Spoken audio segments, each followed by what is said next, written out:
Olá, seja bem-vindo a mais um vídeo aqui no canal. Eu sou a Vani, sou engenheira florestal e hoje a gente está no último dia sobre a série de vídeos com o tema Amazônia está no limite? E hoje quem eu trouxe de entrevistada é a doutora Luciana Gatti. Agradeço por ter aceitado o convite e eu quero saber quem que é a senhora na fila do pão. Bom, primeiro o prazer é todo meu, muito obrigada por ceder esse espaço, por dar a oportunidade da gente compartilhar o que a gente está aprendendo a respeito da Amazônia. Isso é muito importante, né?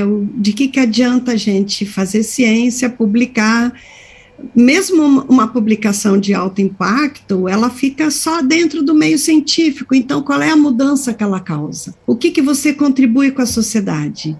Então, assim, essa é uma oportunidade que eu chamo de ouro, porque é a oportunidade da gente compartilhar o aprendizado nosso e assim, contribuir com a sociedade. Fala um pouquinho da sua formação pra gente, porque de vez em quando o pessoal acha que para trabalhar na área ambiental tem que ser engenheiro florestal, ambiental, biólogo, e a sua formação é química. Fala um pouquinho pra gente sobre como é que foi a sua trajetória dentro da química, como que foi a escolha do curso, como que você foi parar aí no INPE. Olha, primeiro que é o seguinte, a área ambiental é uma área tão interdisciplinar. O que é interdisciplinar? Quer dizer que, para você entender a natureza, você tem que saber de tudo um pouco. Olha, no meu grupo, eu sou química, eu tenho biólogo, engenheiro ambiental, farmacêutico, olha, assim, físico. É muita gente, né? Muitas áreas. Trabalhar em meio ambiente, você tem que ter a disposição de aprender outras áreas, porque senão você não entende o que está acontecendo. A senhora tem a graduação em Química, e como é que foi o resto da sua cadeira, da sua carreira científica? O seu mestrado foi em que área? Então, eu já fiz iniciação científica em eletroquímica. Me ficava uma certa frustração se todo aquele meu trabalho ia gerar no futuro alguma coisa, porque assim, a ciência básica precisa, alguém da ciência aplicada pegar aquilo e usar para frente. Olha, eu não me lembro quando foi, o Wilson Jardim, professor da Unicamp, ele fez o primeiro encontro de química ambiental.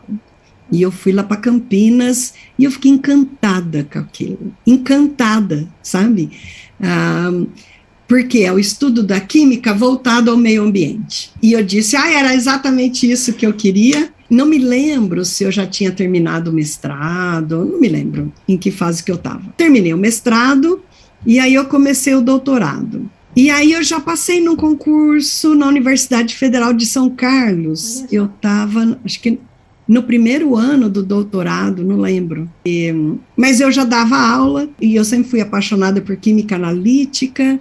E aí, quando eu entrei, entrei na Federal de São Carlos e o meu doutorado era na USP, São Carlos, o pessoal pediu para eu vir para o doutorado da Federal e aí eu aproveitei e mudei o tema para química ambiental. E aí eu comecei, mas assim, eu fiz meu doutorado em sedimento de fundo de lagoa. Nossa. Né?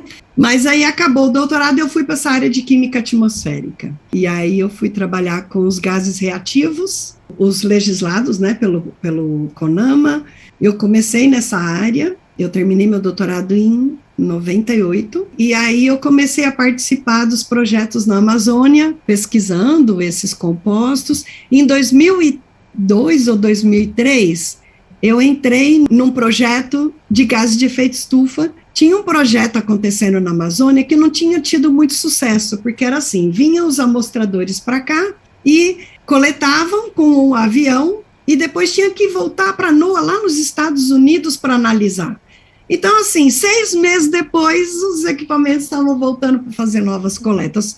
Foi um fiasco.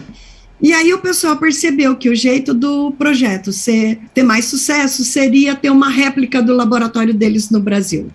E é aí que eu fui chamada, porque eu era química. Incrível. Então, poxa, precisa de um químico para cuidar de um laboratório, né? E aí eu topei. Tudo é automatizado, cheio de válvula multiposition. Explica pra gente o que é o NOAA para quem não conhece, para quem não está familiarizado com a sigla. Tá. Olha, sempre que você vê uma previsão do tempo, tem uma base de dados que foi gerada na NOAA. NOAA é National Oceanic Atmospheric Administration. É uma agência americana, pública, né, do governo americano, que estuda a atmosfera e oceano. Eu trouxe a doutora Luciana Gatti aqui porque ela teve uma pesquisa que repercutiu muito em todos os jornais, inclusive jornais internacionais, que foi uma pesquisa que falou que a Amazônia está emitindo gás carbônico mais do que está absorvendo em algumas áreas da Amazônia. Luciana, fala um pouquinho pra gente sobre essa sua pesquisa, que olha, foi muito impactante. Pra gente que leu, eu imagino como é que deve ter sido para você que pesquisou esse... Em 1992, teve a primeira, a Eco 92, né, a famosa Eco 92, e, sabe, vieram pessoas do planeta inteiro dizer que a culpa era da Amazônia, das mudanças climáticas. E não se tinha pesquisa o suficiente na Amazônia para responder isso. O que a Amazônia significa para o planeta em termos de balanço de carbono? A Amazônia interfere com o planeta ou ela só interfere regionalmente? Então, aí, a ideia foi convidar a comunidade científica internacional para vir fazer um grande projeto na Amazônia para responder essas duas perguntas importantes. O que a Amazônia representa para o mundo? Em termos de balanço de carbono, né? E se ela só interfere a nível regional ou se ela interfere a nível global. O que a gente via? Primeiro que, assim, a gente desenvolveu um método para responder com medida se a Amazônia é uma fonte ou se ela é um sumidouro. Então, fonte está emitindo, o sumidouro está tirando o carbono da atmosfera e absorvendo. Então, imagina, na hora de fazer fotossíntese, né, a árvore, ela pega o CO2 que está no ar, ela absorve, aquele carboninho, ele vira pedaço da árvore, faz folhinha, faz galho, faz tronco, ela vai crescendo, ela vai engordando, ele vai sendo incorporado, né, a matéria-prima da árvore, que é carbono, celulose, né? Muito carbono. Então, assim, ele pega o carboninho e devolve o oxigênio para a atmosfera. Isso durante o dia. Durante a noite faz o contrário. Então, quando uma árvore está crescendo, ela está mais, durante o dia ela está crescendo muito mais do que o tanto que ela está respirando à noite. Mas se acreditava que as florestas maduras, elas entram no equilíbrio, né? O mesmo tanto que elas absorvem, elas devolvem, mas porque as folhinhas caem, tem árvores que estão morrendo, outras estão crescendo, ela entra no equilíbrio.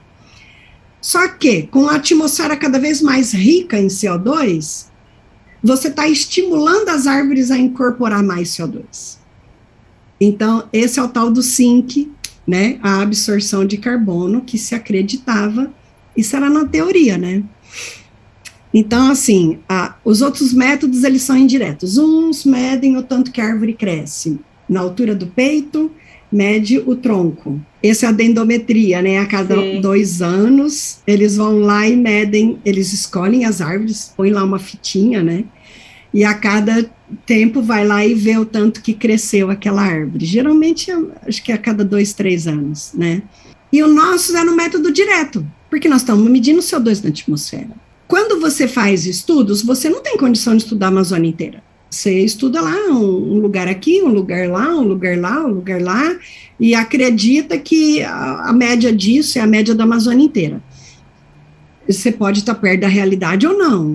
No nosso, essa foi a estratégia que o nosso grupo usou.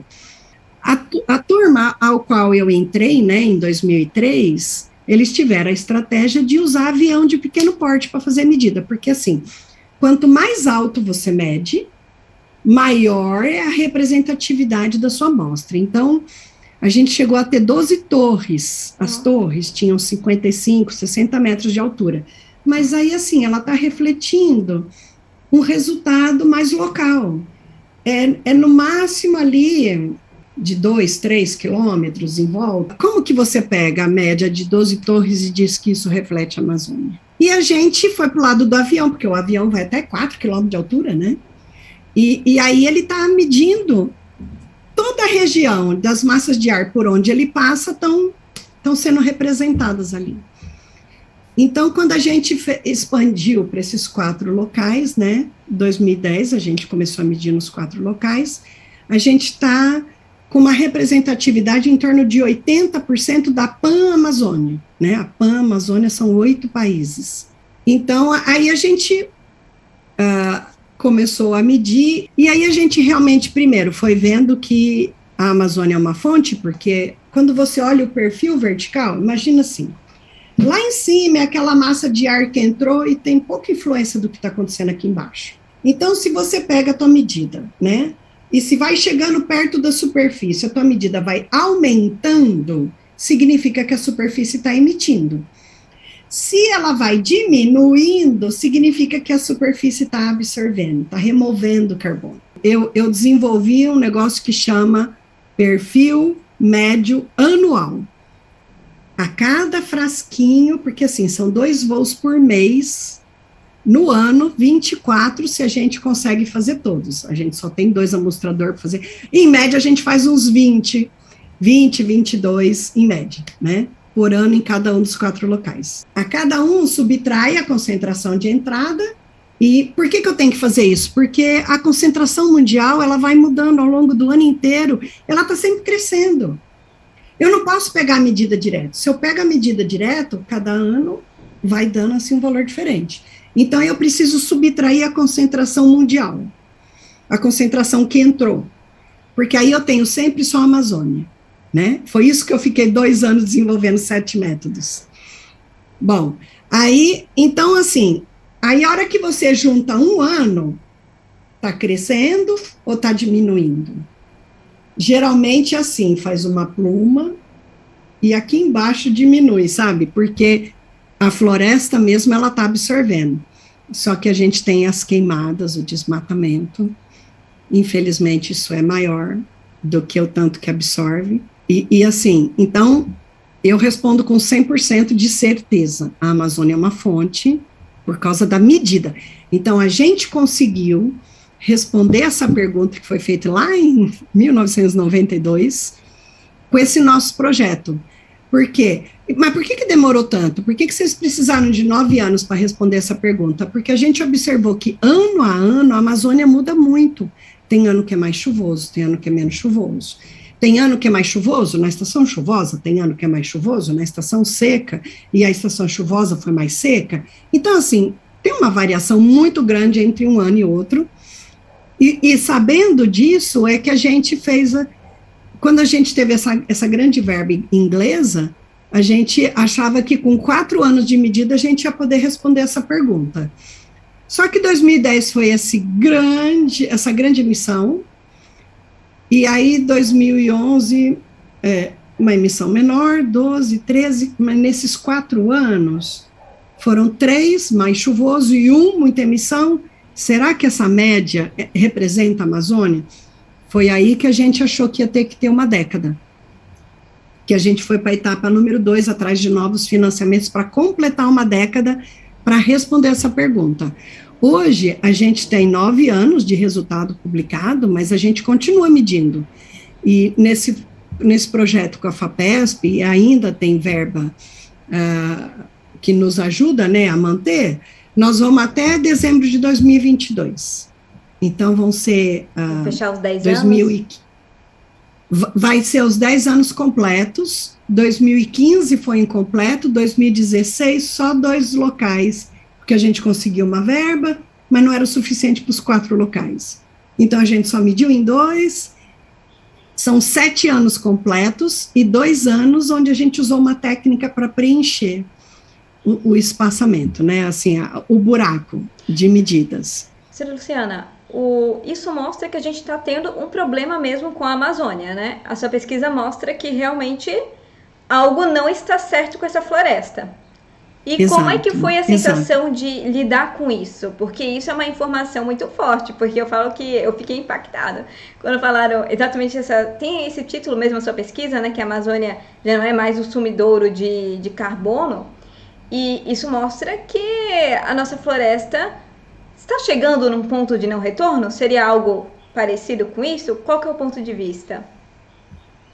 Olha, aí a gente tem que dividir em dois resultados, né? Primeiro que a única coisa que a gente consegue diferenciar na atmosfera é o CO2 que veio da queimada. A gente usa o monóxido de carbono para isso, e aí a gente calcula quanto de emissão veio da queimada. A queimada vem do desmatamento, né? Existem as práticas agrícolas, mas é uma minoria, perto do tanto de queimada provocada por desmatamento. Então, assim, em números, a gente vê que as emissões pelas queimadas são o triplo do tanto que a Amazônia está conseguindo absorver. Então, vem aí a primeira questão. A floresta amazônica ainda absorve carbono. Ela remove da atmosfera 130 milhões de toneladas de carbono por ano. Nossa, é muita coisa. Tá? É muita coisa. O problema é que nós, os seres humanos, emitimos o triplo disso lá dentro da Amazônia. Como? Desmatando e tacando fogo. Tá? Então, e aí, é o triplo, né, de emissão, acaba, então, 2/3 só dessa... 1/3 dessa emissão é compensado pela floresta e 2/3 sobra na atmosfera. O que é esse 2/3? 280 milhões de toneladas de carbono a mais por ano na atmosfera vindo da Amazônia. Então, assim, não confunda a Amazônia com floresta amazônica, né? Eu não estou só falando das árvores, eu estou falando de tudo que sai da Amazônia. Uhum. E também não estou falando só da Amazônia brasileira quando eu dou esse número, tá? Bom, então, só que nós temos esses 4 locais. Nós observamos dentro desses 4 locais que existe uma diferença muito grande entre uma região e outra. E aí, por quê, né? É o porquê do cientista. Por quê? Por quê? Eu não me contento em chegar e dizer, olha, essa é a região... Então, a região nordeste da Amazônia emitia 4 vezes mais o lado oeste, o sudeste 3 vezes mais do que o lado oeste. Por quê? O que tem diferença nessa floresta? Bom, aí a gente tentou correlacionar com temperatura, precipitação, área queimada, a quantidade de água no solo, o tanto que a folha está verde, que está diretamente ligado ao tanto que está fazendo de fotossíntese, né? É um índice que o pessoal mede com satélite, e não explicava. O único fluxo super bem explicado é o da queimada. A queimada está diretamente ligada à temperatura, ao tanto que a folha está marrom, né, ao tanto que ela não está verde. São as maiores correlações. E aí ela está mais suscetível ao fogo, tá. E o resto, as correlações eram muito baixas, né? Então, assim, eu não estava satisfeita com isso. E aí a gente quis entender o que mudou nessas regiões da Amazônia. Aí nós fomos pegar toda a base de precipitação e temperatura que se tinha medido, que são 40 anos. Então, a gente estudou 40 anos de precipitação e temperatura em cada uma das 4 regiões. E também calculamos o tanto que cada região está desmatada. E aí, bingo, a gente entendeu tudo. Ficou tudo lógico, tudo lógico. A área que mais emite é a área mais desmatada. A parte nordeste, até dezembro de 2018, vamos salientar bem essa informação, está desmatada 37%. Nossa, é muita coisa. 37%. Nessa região que está 37% desmatada, quando a gente foi estudar a precipitação e temperatura, a gente fez um estudo, porque assim, climatologista pega médias anuais para ver o tanto que mudou. Como nós queremos entender o fluxo de carbono, a gente foi ver as médias mensais ao longo de 40 anos.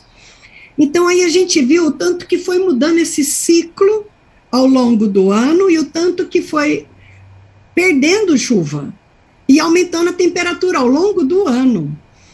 Então, aí a gente descobriu que o pior problema da Amazônia é a estação seca, agosto, setembro, outubro.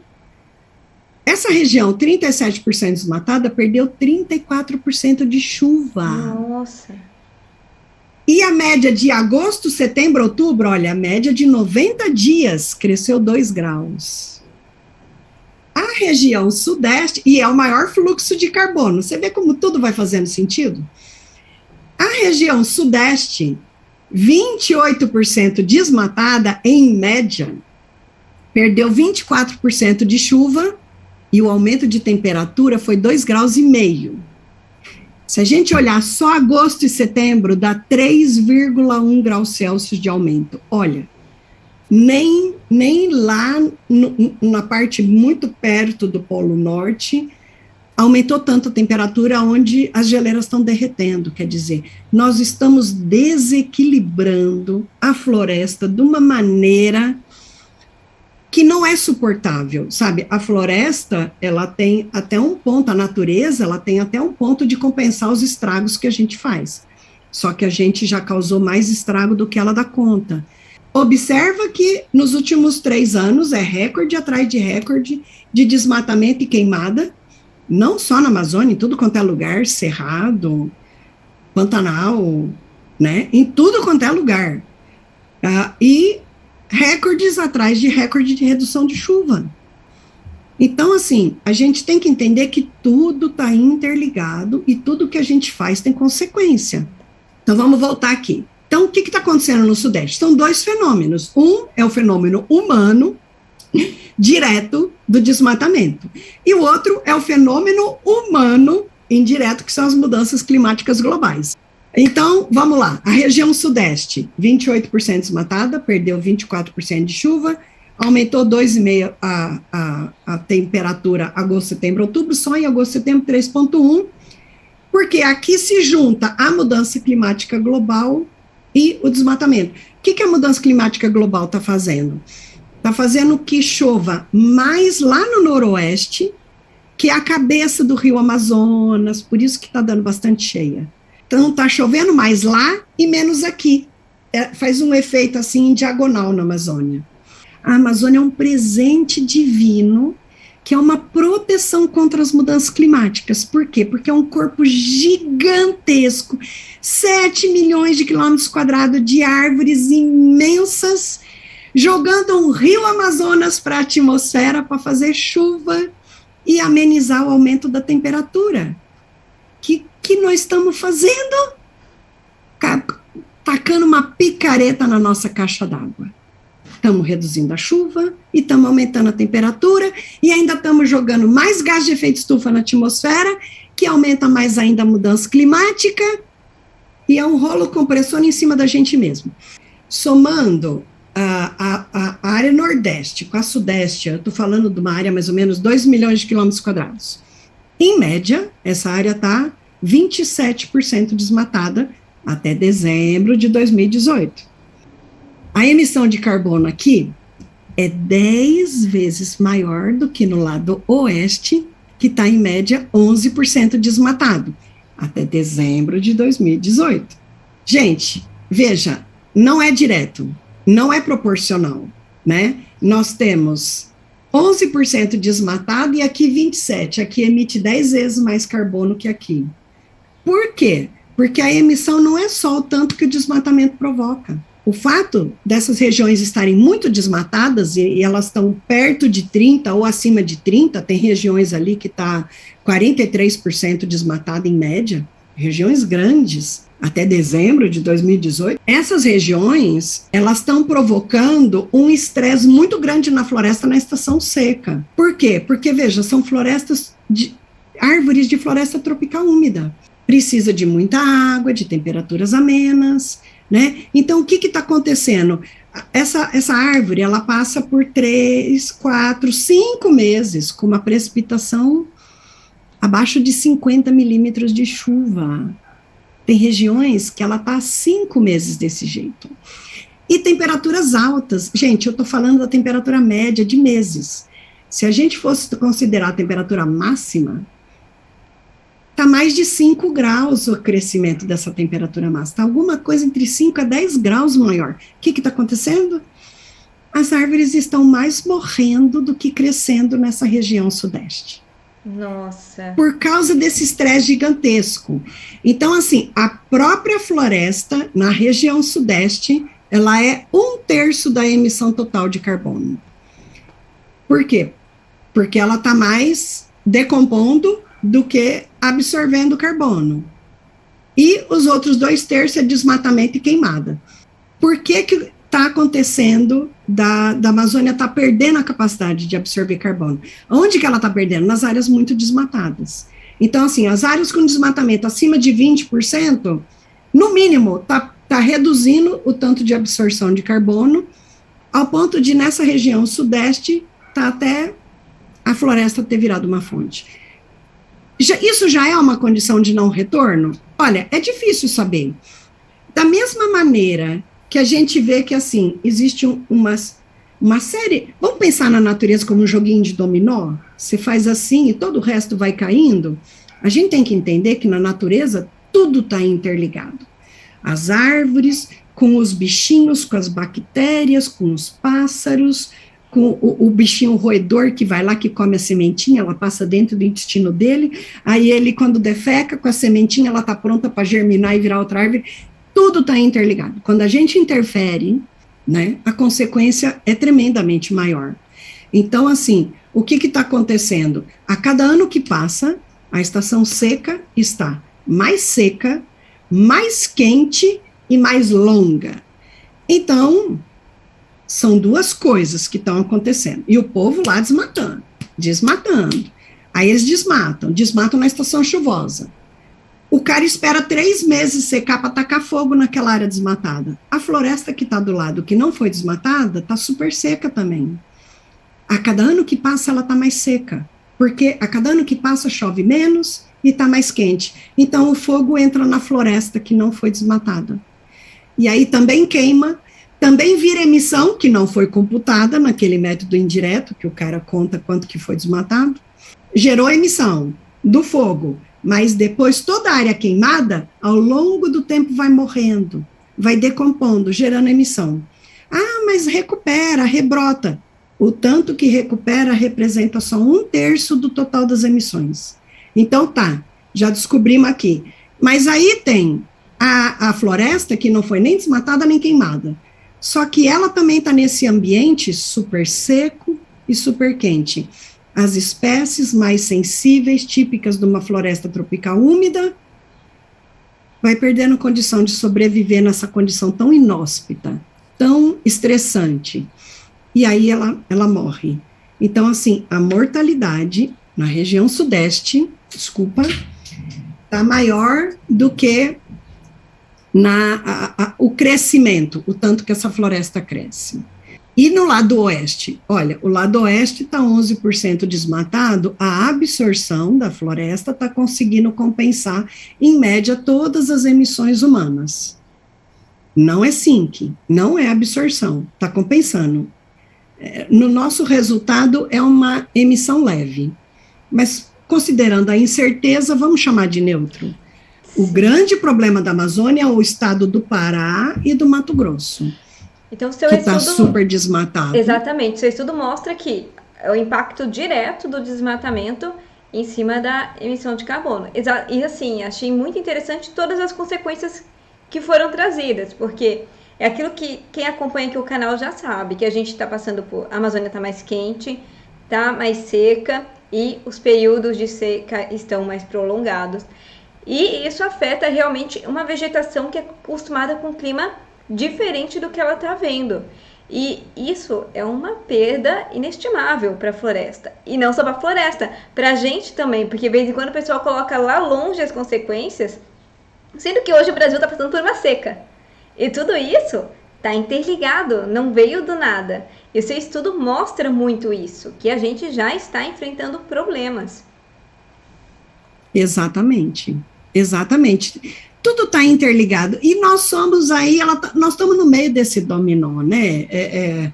O que nós estamos construindo no Brasil? Nós estamos construindo um Brasil seco, extremamente seco, com queimadas incontroláveis. E olha, quando não se a Amazônia é a proteção que o Brasil tinha para enfrentar as mudanças climáticas. mas estamos plantando seca, estamos plantando incêndios incontroláveis, nós estamos plantando, gente, um futuro catastrófico para o Brasil, mas nós estamos, assim, tornando a vida cada vez mais difícil nesse planeta. Nós temos o direito de fazer isso? Como é que você fala para quem é o público que está assistindo, o que eles podem fazer para tentar ajudar nessa situação? Olha, planta o máximo de árvore que você puder na tua casa, sabe? Eu tenho um quintal pequeno e à frente da minha casa. Na frente da minha casa eu plantei 5 árvores, 2 pés de hibisco, uma jabuticabeira, um ipê amarelo e uma cerejeira. E no quintal da minha casa tem 10 pés de fruta. Você pensa que eu tenho um quintal grande? Não. É elas que se virem em coabitar. Aqui em casa eu moro em apartamento, eu tenho, são plantinhas mesmo, mas eu também faço a minha parte. E vai fazendo horta. Sim, né? E aí, assim, o meu lixo orgânico vai para as minhas plantinhas. E quando essas placas solar ficarem mais baratas e o carro elétrico ficar mais barato, eu vou querer ter a placa solar na minha casa, com o carro elétrico na garagem, se eu tiver dinheiro para isso, então a gente vai economizando. Mas, assim, você tem que começar por você. O que é que você pode fazer? Com certeza. Eu super apoio essa visão e eu quero agradecer a sua presença aqui no canal. Eu fiquei encantadíssima escutando, eu aprendi muito e eu estava muito curiosa de ver como que funcionou essa pesquisa, porque é uma pesquisa muito grande, muito cara, que trouxe dados muito, muito importantes para a gente. Eu quero agradecer você que também acompanhou a gente até aqui. Eu gostaria de pedir que você enviasse esse vídeo para alguém que também possa se interessar. Se vocês têm alguma sugestão de cientista ou algum assunto para a gente debater aqui no Versada, escreve aqui nos comentários para a gente ver se a gente consegue fazer acontecer para os próximos Versada Entrevista. E a gente se vê no próximo vídeo. Obrigada, professora Luciana. Tchau, tchau. Eu que agradeço, gente. Obrigada.